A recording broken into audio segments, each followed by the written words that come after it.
Hi, and welcome back to Life with Linda. Today we are going to make another Instant Pot meal. This time I'm going to make chicken and polenta. Now, chicken and polenta is a very regional food in Italy, and everybody has their own way of making it. But what I like to use is in my Instant Pot, I'm going to put in, I have one onion chopped up. I have some rosemary from my garden, some basil from my garden, some garlic chives from my garden, and I'm going to put in some collard greens from my garden, all picked just now, fresh. That just adds a little bit of taste to the food. I'm going to use a couple of chicken thighs, quarters. And then a little bit of olive oil to saute all that, and I'll bring you back in a minute.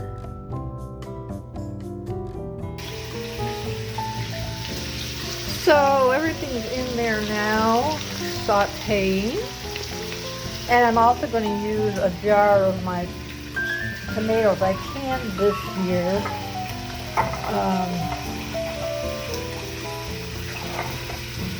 I'll just pour that right in there. Yeah, so a lot of things from the garden. So I added I'm going to add some salt, or I did add salt, pepper,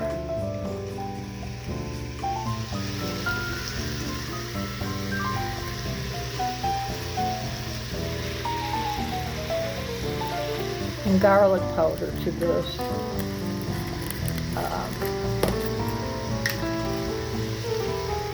For some seasoning, then of course I'll season the meat once it gets in there. But I've been using no salt, so in other words, no sodium salt, a lot. There's a slight taste difference, but not enough to deter me. I just feel like I do a lot of salt, and I really shouldn't. So that's why I'm going ahead and using this for now. Hopefully that helps my salt intake, but we'll see. So I'm going to take 3 chicken quarters and I'm going to cut them up for this meal.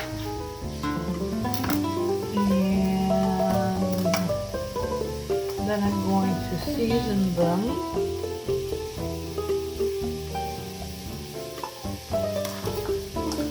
Put them in the crock pot to brown. So you basically just cut it between the bone and into the cartilage, and it's that simple. You cut both apart. So I'll have 6 pieces of chicken, which I will eat probably 2 with my meal. So that'll give me 3 freezer meals. So I am trying to stock up my freezer a little bit with pre-made foods, because I usually do this whenever I start running out of stuff. I'll do it and get some freezer meals going, and then I don't have to worry about food or worry about cooking until those are done. So those are done. Now I'm going to go ahead and salt them.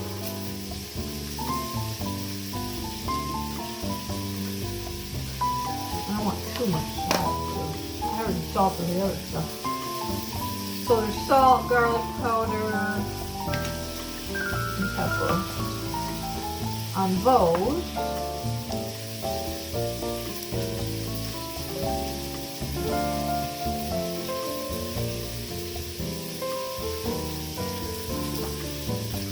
And I'm going to add them into the pot. Okay, so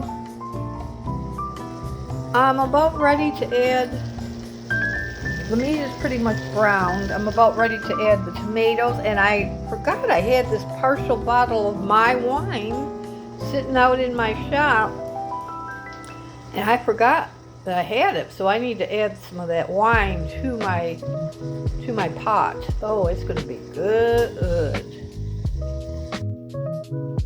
Okay, so everything's in there, the wine, the tomatoes, everything everything's ready to go. I just hope I have enough salt. I can always worry about that later, I guess. But what I'm told is I put the lid on and I cook it for 10 to 12 minutes on high. And then I guess natural release. It doesn't really tell me that, but I'm guessing natural release. So we'll see how it turns out. It should be yummy. Next step is polenta. Okay, so moving on to the polenta. So what we use is this yellow cornmeal and 4 cups of water and 1 cup of the cornmeal and some salt, just to taste. So what I do is I pour 3 cups of water in the pan.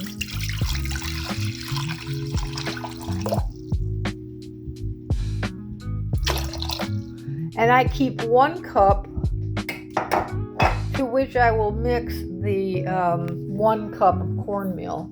That's a good way to avoid lumps. That's one thing you worry about with polenta, is you're going to get maybe some lumps. Nobody likes lumpy polenta, really. So this is what we do to avoid that. It helps a lot. A lot of people do it a lot of different ways, this polenta. Now, all I do is I like to make it in accordance with the directions on the box, which is called cornmeal mush on here. See right there, cornmeal mush. I like to use that recipe. Now, my daughter adds other things to it, like cream, I think, and stuff like that. I don't find that to be necessary. I'm a minimalist when it comes to calories. I don't like a lot of calories in my foods. I try to avoid it. I mean, technically, you can't taste. Okay, I'm going to put a little bit of salt in here now. You cannot taste the cream in it. So why have the calories? That's kind of my take on it, minimalist. So add the cornmeal to the bowl, and then you stir it.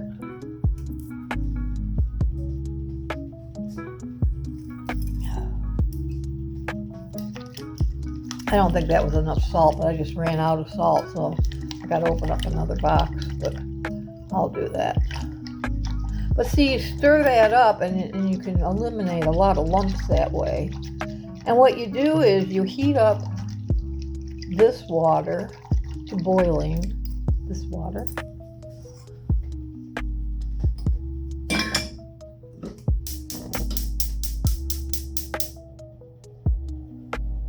I gotta put one of those things on. Okay, so our water is boiling. And so what I'm going to do is take this polenta mixture of water and polenta and add it to the pot slowly, because it will splash up at you. And as it's cooking, it will thicken.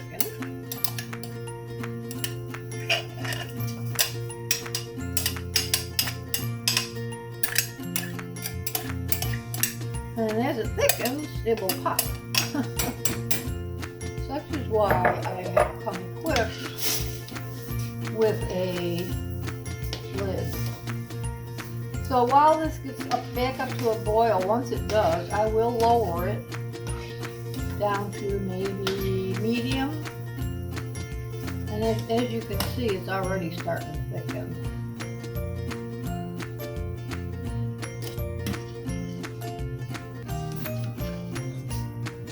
Just the nature of polenta, or cornmeal, I guess. And eventually it'll get to a nice mush, like a mush. Just like the name says, like a mush.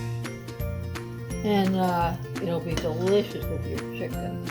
You'll take some of the quote-unquote sugo out of the juices from cooking the chicken.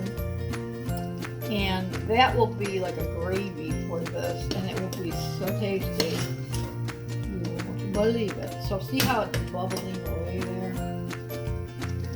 See? That's when you gotta put the lid on, and then it'll pop at you. I'm gonna do that right now. And then lower it. Lower it down to medium. And let her cook for a little while.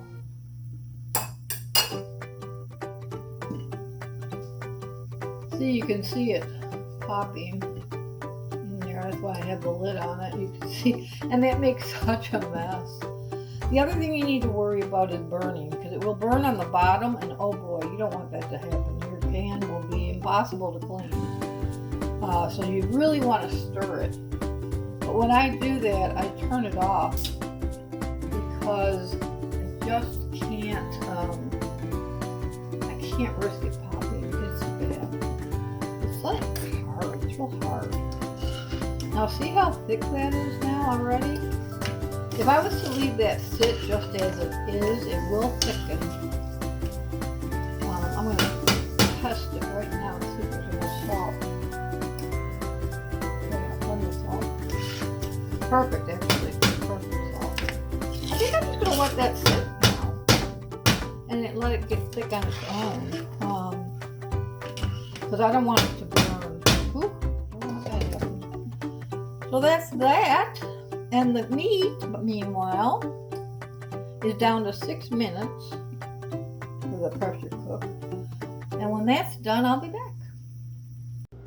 Okay, guys, so this dinner is done. Look at that beautiful chicken right there with all that good sugo and the beautiful polenta. So I'm going to go ahead and dish it up and show you guys how it works. And I hope you all give this a try because this is the best. I just love my Instant Pot. Did I ever say that? I think so. So this is it. So what you do is you put a scoop of polenta in there. And then you put your meat in here. And you scoop the sugo over it. And then that's it. It's ready to go. Another all-in-one meal because you got your veggies in there too. Well, I hope you enjoy. Give it a try. I think you'll love it. It's a little different, like I said, very regional, but it's delicious. Give it a try. Thanks for watching. Bye. So I ended up getting three meals out of it. One of them I'm going to eat today, and 2 freezer meals. Pretty cool, huh, guys? Okay, give it a try. Bye. Oh, a little P.S. Polenta the next day, or whenever, is extremely good, sliced up and cooked in butter for a breakfast. It's so good. You got to try it. Make it a little bit crispy. Oh, it's to die for. Okay, bye.